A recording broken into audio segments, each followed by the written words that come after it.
इसका आंसर होगा बी, इसका भी आंसर यहाँ पे यूजर आंसर करके मैं यहाँ पे लिखूंगा और एक इस वेरिएबल के अंदर मैं इनपुट फंक्शन प्रोवाइड करूंगा। एंटर योर आंसर स्कोर किया है आउट ऑफ 10, मतलब कि मैंने यहाँ पे दो चीजें गलत की है, देखो।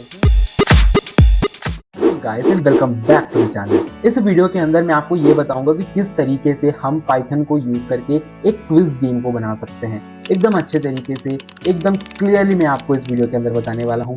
तो बिना कोई डिले किए लेट्स गेट स्टार्टेड। तो गाइस सबसे पहले हमें करना क्या है, तो क्विज गेम को बनाने के लिए हमें थोड़े एंटिटीज की नीड है, हमें कुछ थोड़ा बहुत डेटा की नीड है। क्या क्या है वो डेटा? डेटा के अंदर हमें बेसिकली क्वेश्चंस होनी चाहिए, ऑप्शंस होनी चाहिए और उसका आंसर भी होनी चाहिए। तो मैंने क्या किया, चैट जीपीटी से थोड़े क्वेश्चंस मैंने यहाँ पे गैदर कर लिया है और उसको मैंने कॉपी करके यहाँ पे पेस्ट भी कर रहा हूँ।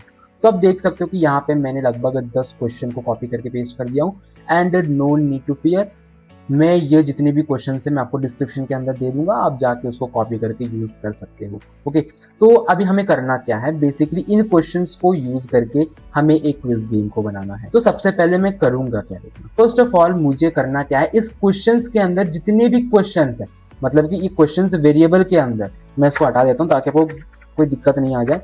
मैं यहाँ पे क्विज के अंदर, ओके, क्विज के अंदर जितने भी क्वेश्चन है यहाँ पे मैं उनको आउटपुट में दिखाना चाहता हूँ।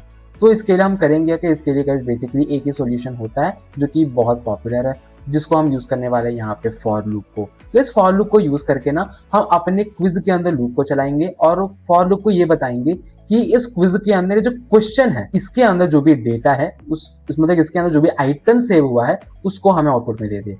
तो मैं यहाँ पे सबसे पहले ग्रीट कर दूंगा कि हेलो या फिर welcome to the quiz game करके। तो इससे होगा क्या कि जो भी आएगा यूजर इसके अंदर तो वो थोड़ा बहुत मोटिवेट हो जाएगा या फिर उसको थोड़ा देखने में अच्छा लगेगा। ओके, तो मैं यहाँ पे वेलकम टू क्विज गेम करके यहाँ पे लिखा हूँ। Okay, that's even good thing. मैं यहाँ पे बार बार प्रिंट करके छोड़ दूंगा, कुछ डाउटफुल मत हो जाना, क्योंकि बेसिकली होता क्या है ना, ये पूरा एकदम अजीब से दिख जाता है जब हम इसको यूज नहीं करते हैं। अगर हम इसको यूज करेंगे तो थोड़ा स्पेस आएगा लाइंस के बीच पे, तो इससे ना थोड़ा हमारा कोड जो है वो हमारा जो आउटपुट है वो यूनिक एंड क्लीन दिखेगा, इसीलिए।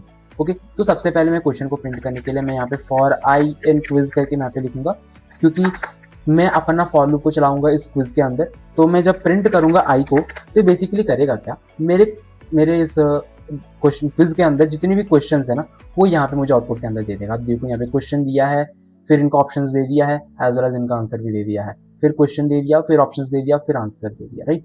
तो मुझे क्या करना है, इसके अंदर थोड़ा फिल्टर करनी है, फिल्टरिंग करके मुझे क्या करना है, यहाँ पे इन दोनों को हटाना है, मुझे बस इसको आउटपुट में दिखाना है। इसीलिए मैं यहाँ पे क्वेश्चन करके यहाँ पे मैं लिखूंगा।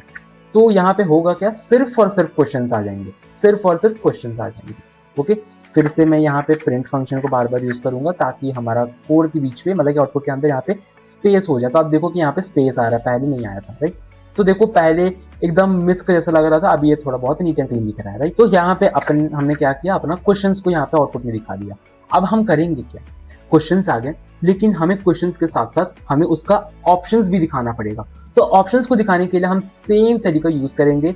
कौन सा तरीका, सेम फॉर लूप को चलाएंगे क्विज के अंदर। नहीं, हम क्विज के अंदर फॉर लूप को नहीं चलाएंगे, क्योंकि हम इस फॉर लूप के अंदर जो कि हमने ऑलरेडी क्विज के अंदर चला के रखा है उसी के अंदर ही हम एक और फॉर लूप चलाएंगे और हम यहाँ पे आई को यूज करेंगे एज मेन एंटिटी। तो मैं यहाँ पे फॉर ओपीटी, क्योंकि मुझे यहाँ पे ऑप्शंस हैं, तो मैं यहाँ पे ओपीटी कैसे मैं इसको यूज करूंगा, फॉर ओपीटी इन आई करके मैं यहाँ पे रन करूंगा। और आई के जगह ना मैं यहाँ पे सिर्फ और सिर्फ ऑप्शंस को करेक्ट करूंगा। ऑप्शंस करके मैं यहाँ पे डॉट आइटम को यूज करूंगा। तो इस बेसिकली डॉट आइटम को यूज करेंगे ना, तो इस ऑप्शंस के अंदर ये जो भी कंटेंट है, इस कंटेंट के जो भी वैल्यूज है वो मुझे आउटपुट में आ जाएंगे। ओके, तो मैं जब इसमें प्रिंट करूंगा ओपीटी को तो वैसे होगा क्या, मुझे यहाँ पे बेसिकली यहाँ पे कुछ हो गया, एक सेकंड मुझे एक बार चेक करना पड़ेगा। अच्छा गाइस, यहाँ पे आइटम लिखा हूँ मैं, यहाँ पे मुझे यहाँ पे आइटम्स लिखना था बेसिकली। तो अब ये देखो आ गया है। ओके, और मैं इन ऑप्शंस के जस्ट नीचे एक प्रिंट करके छोड़ दूंगा ताकि कोड हमें जो नीट एंड क्लीन दिखे कुछ इस तरीके से। तो ओके, तो बेसिकली हमें यहाँ पे क्वेश्चन आ गया, उनका ऑप्शंस भी आ गया, क्वेश्चन भी आ गया, उनका ऑप्शंस भी आ गया, राइट।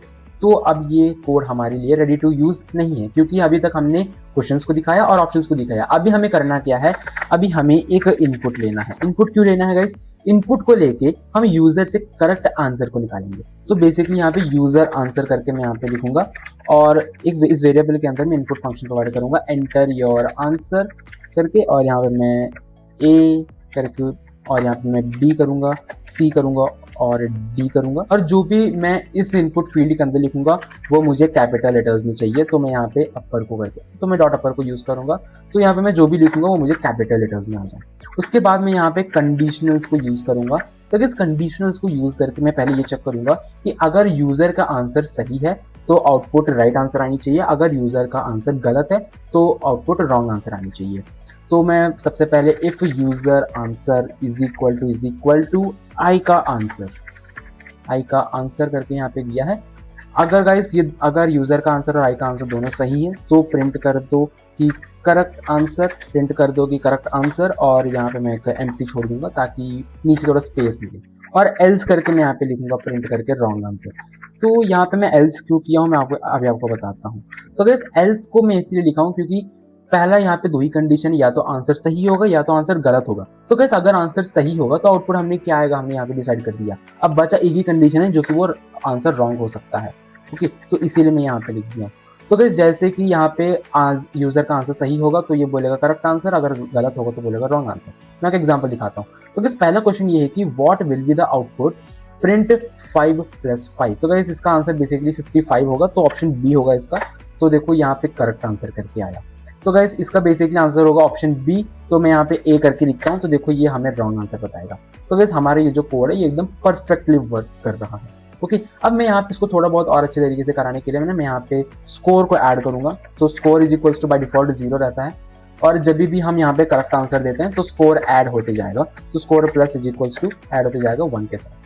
और मैं फाइनली जैसे गेम खत्म हो जाएगा तो मैं यहाँ पे मैं प्रिंट करूंगा कि गेम ओवर करके मैं यहाँ पे लिखूंगा, और मैं प्रिंट करूंगा कि स्ट्रिंग लगा के मैं यहाँ पे लिखूंगा कि यू स्कोर्ड करके मैं यहाँ पे स्कोर लिखूंगा बाई करके। मैं यहाँ पे लेंथ में यहाँ पे प्रिंट करूंगा बेसिकली लेंथ ऑफ अपना क्विज को। ओके, मैं अपना क्विज का लेंथ पे यहाँ पे प्रिंट करूंगा। तो बेसिकली होगा क्या देखना, मैं आपको आउटपुट दिखाता हूँ। इसका आंसर होगा बी, इसका भी आंसर बी, और इसका आंसर होगा, सबको मैं बी लगा दे जाता हूँ। तो देखो यहाँ पे 8 सही है, 10 मतलब कि यहाँ पे मैंने 8 स्कोर किया है आउट ऑफ 10, मतलब कि मैंने यहाँ पे 2 चीज़ें गलत की है, 2 क्वेश्चंस, और सब मैंने यहाँ पे सही करके आया है।